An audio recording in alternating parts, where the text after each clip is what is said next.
আজকে ডিম পেঁয়াজের ভুজিয়া করবো। লঙ্কা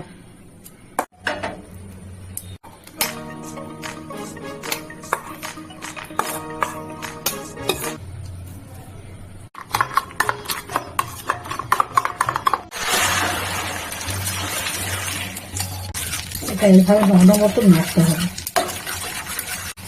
ডিম পেঁয়াজের ভুজিয়া একটু হলুদ ছাড়া, হলুদ দিয়ে কিন্তু কোনো মশলা দিচ্ছি না। কাঁচা লঙ্কা, পেঁয়াজ দিয়ে আর লবণ আর তেল নাড়তে হবে, যদি আমি নাম লেগে যাবো।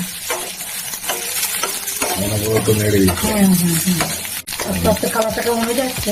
অনবরত নেড়ে নেড়ে করছো, তাহলে তো আস্তে আস্তে আস্তে আস্তে ব্রাউন হয়ে যাবে পেঁয়াজের ভুজিয়া।